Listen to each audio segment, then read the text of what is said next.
In heat like today's emergency, first responders are reminding everyone to take the proper precautions before stepping outside.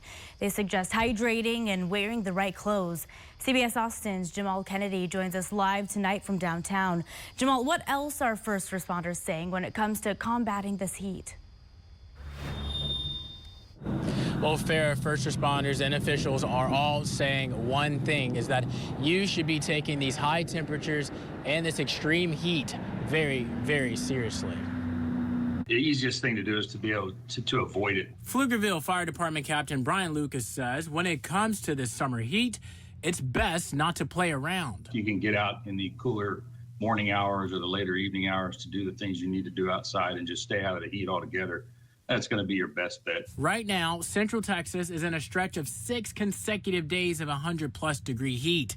And according to upcoming forecasts, it's not going to get any cooler. That's why Austin Travis County EMS Captain Krista Stedman says you've got to take action before getting outside. The most important thing you can do is prepare your body before you even get into the heat. And that's doing things like hydrating before you go outside, making sure that you're dressed for the heat, so light colored, loose fitting clothing, making sure that you're eating good meals. Stedman says there are things to look out for when it comes to heat-related illnesses like dizziness and heat exhaustion. But before that, the most minor is going to be heat cramps. That's your body's first way of telling you, hey, something's off. I get really sunburned, so best case scenario, I get everything done before the sun comes up.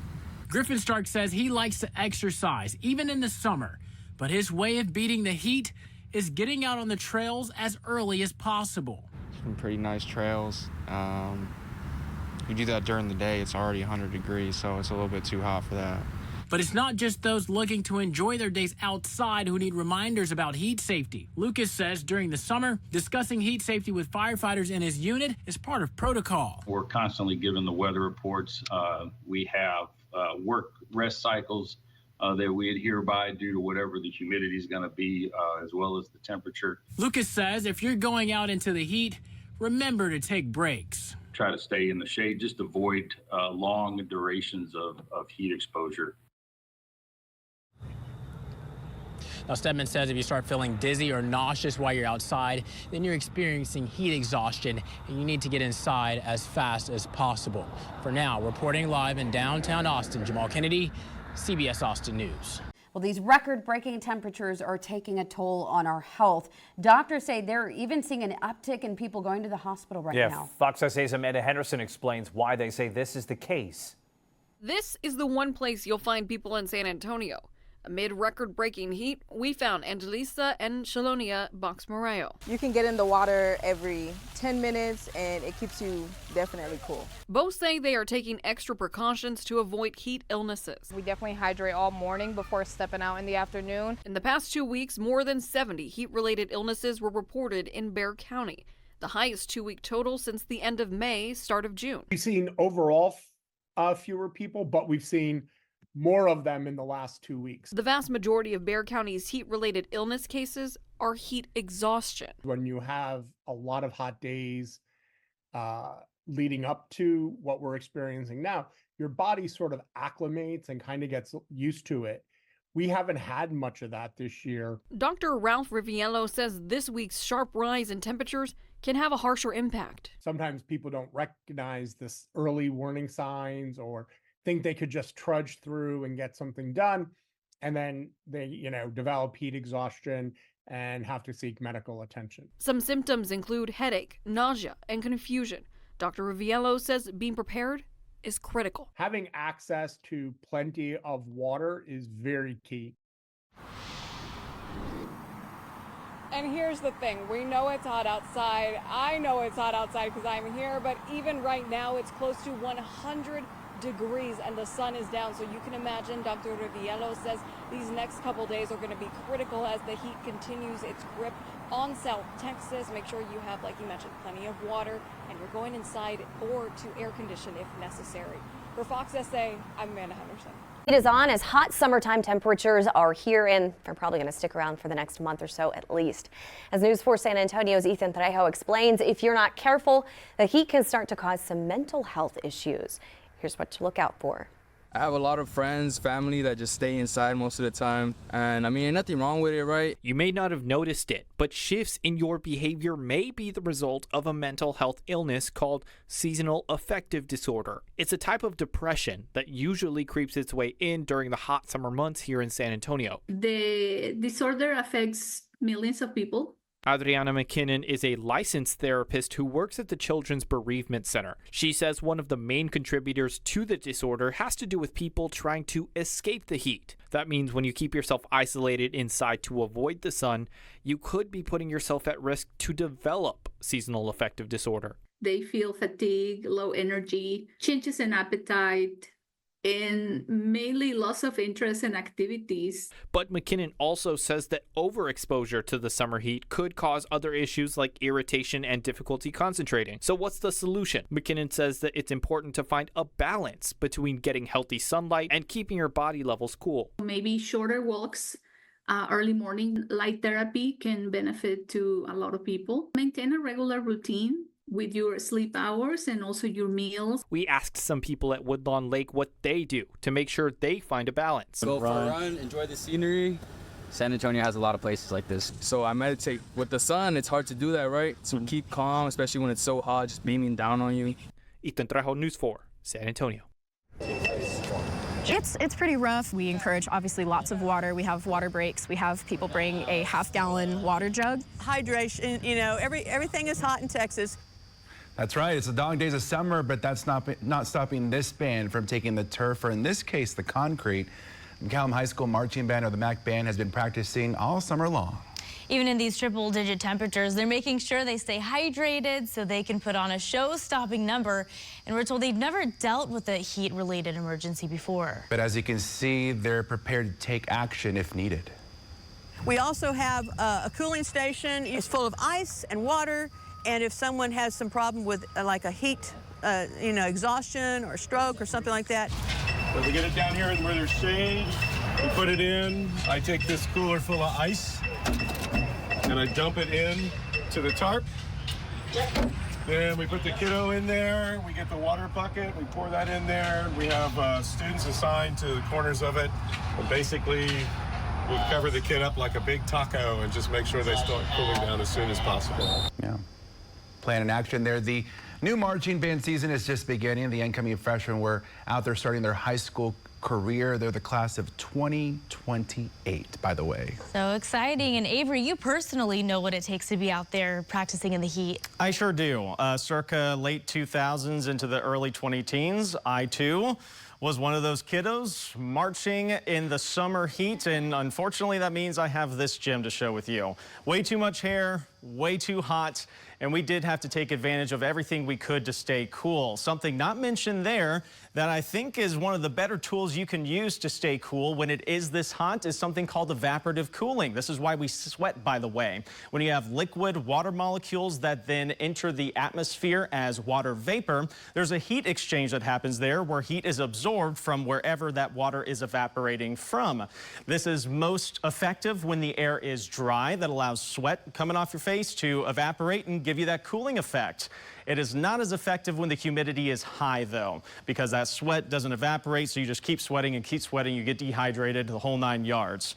Therein lies the benefit of what was an extremely hot day yesterday, right? Here's the setup that happens on extremely hot days with high pressure overhead. In the morning hours, when the sun hasn't risen yet, the atmosphere kind of stratifies, and as a result, you get this flow off of the Gulf of Mexico, really humid in the morning hours, but when the sun does start beating down, that leads to what we call boundary layer mixing, where humid air at the surface mixes with drier and hotter air aloft. So while your afternoon temperatures under the sunshine get hotter, your humidity can drop quite a bit. And this showed up yesterday, no doubt about it, with a high temperature record shattering at 109 in Austin. That had a humidity in the afternoon of around 20%, which means that if you fully take advantage of the cooling potential of the atmosphere, you could drop the temperature of your body, or at least the surface of your skin, to 75 or 80 degrees. That's why whenever I'm outside doing anything, or if my kiddo's outside, little Mr. Fan. That's how you take advantage of it. Yeah, good idea. Or I have one of those fans that you plug into your phone when it's hot. And There you you can go. just, I'm telling you, use it to just cool- get a little cool Mr. down. Fan, fill that little bottle of mist with ice water too. Gets even better. The heat advisory continuing today for most of Central Texas, and with it, the same reminders from officials about hydrating and protecting yourself when out and about, and that includes your pets as well. These tips don't just help us, they might save us from a breakdown on the side of the road and extends to our vehicles. CBS Austin's Jamal Kennedy spoke with both car experts and owners and has more tonight. Walt, experts say just like when it comes to your personal health, if you're not careful, the excessive and extreme heat could have serious impacts when it comes to your car. Really important to be aware of how heat impacts your vehicle. The hotter it gets outside, the higher at risk your car becomes, according to AAA Texas spokesperson Daniel Armbruster. And so we know, like heat and vibration on a traditional vehicle, a battery's worst enemy. Armbruster says whether you drive a traditional, hybrid, or electric vehicle, once temperature reaches 95 degrees and above, the damage starts to look the same. It can shorten the range of an electric vehicle, and it can shorten the life of a traditional battery in a gas combustible engine. How long have you been an electric vehicle owner, if I may ask? Yes, it's about, I would say, almost 2 years now. Kate Travers says she's noticed a difference recently when it comes to driving her Tesla. It wasn't until just this last month or so when we started getting to 100-degree weather that I noticed, give or take how hot it gets, I can lose about 20 miles off my car. AAA says there's a reason for that. A study conducted by the company shows that an electric vehicle can lose up to 17% of its range due to the excessive heat. Essentially, the chemicals inside an EV battery are not as efficient when the temperatures get too hot or too cold. Travers says these impacts have seen her spend more time than usual charging her vehicle. Normally, it would be once a week for charging, and that would get me, around. But I'm noticing every few days now instead. It's not just the batteries that you have to worry about this time of year, experts say, but your tire pressure too. It's over, well over 100 degrees, and you're driving on underinflated tires. That generates extra friction and can cause a blowout. So if you want to try and beat the heat, Armbruster says your best bet is to keep your car parked in a cooler place. Maybe in the shade, in a garage is ideal, but you don't want to leave your vehicle out in the open sun. There's a list of tips and guidance on driving in the excessive heat on the AAA website. For now, reporting in Austin, Jamal Kennedy, CBS Austin News. We all know it's hot out there and it can affect our cars. KTexas reporter Brenna Gibbons went to Discount Tire to find out how to protect our tires. It's important to check your tire pressure with it being so hot recently. Much like the heat takes a toll on a person, it takes a toll on your tires as well. Yeah, so heat, especially here in West Texas, is pretty brutal on tires. You think tires is rubber. So what happens over time is that rubber has a tendency to dry out. J.W. Alexander, the store manager at Discount Tires, says it's important to pay attention to your tire pressure as the weather changes. So tire pressures are very sensitive when it comes to temperature. For every 10 degrees the temperature drops, you do lose a pound of air pressure. So with it being so hot here, that fluctuation in air pressure is going to happen, not as bad in the summertime, but when those cooler weathers do come, that temperature does affect the air pressure on the tires. He says you need to check on the tire pressure at least once every month. The main thing is just tire rotations. Make sure you're rotating your tires regularly. Don't be afraid to come in at any time. Anytime you're hesitant on the tires or before you take a road trip, I always recommend coming in before you hit the road. Those roads, with it being so hot, does take a toll on tires as well. Age cracking is big here in West Texas. As the tire heats up, it expands, and those cracks do expand as well, and that's when you're more susceptible to having tire failure. Alexander says there is a way to keep an eye on your tire's tread at home. So if you could check your tread depth by just putting a penny on your tread, if you see Abe Lincoln's head, then it is time for new tires. We do recommend replacement on age at 6 years. Sometimes in West Texas a little sooner, just depending on how hot it is. The heat can also affect your car's battery. Some ways to help protect your car battery would be to park it in the shade and avoid using it to run lights, the stereo, or other accessories when the engine is not on. In Abilene, I'm Brenna Gibbons, KTexas News. On a hot summer's day in August, when we're hitting triple-digit heat like today, almost 108 degrees as our high in Abilene, 107 in San Angelo, you have to think about yourself and those ways to help keep yourself cool, but also thinking about your furry friends as well. Did you know that as the day gets hotter, that pavement gets even hotter, as well as the grass, the brown grass and the green grass as well, even the concrete sidewalks that you're walking on outside. So as it gets hotter throughout the day, as soon as it reaches 80 degrees Fahrenheit, that already becomes potentially life-threatening for your dogs. As we continue to increase those temperatures, it is getting extremely too hot for your animals to be outside. But not only is it just too hot outside, those temperatures on the concrete or the grass or the pavement are increasing by triple that temperature and could potentially burn your animals' paws. Whether it's your dogs, your cats, even your cows that are outside need that shade and water as well. So as we're going throughout today, be careful as you're heading outdoors. We have those cooler temperatures in the morning, or slightly cooler in those 80s, but you still want to be very, very careful. That pavement heats up very, very quickly. It only takes about an hour or so for those temperatures for that pavement and concrete to heat up even warmer. By the end of the day today, getting to those really hot temperatures where you really shouldn't be taking your dogs outside. I have boots for Walter. That's one way you can help prevent their paws from getting burned, but also knowing the signs of heat stroke in pets. We're looking at excessive drooling and panting, so they're just doing it more than they normally would, possible vomiting, and also lethargic or weak. By the time you get to these last two areas, though, it's probably time that you should take them to a vet. I'm no expert on that, but there is definitely an issue with your animal at that point, so be very careful. But ways to avoid that is keeping them away from the outdoors, avoiding outdoor time longer than 30 minutes, especially during the late afternoon. Have plenty of water nearby and protect their paws with any kind of thing you can. Maybe get some boots, etc. But making sure that you're being aware for yourself, but also for your furry friends in your life as well.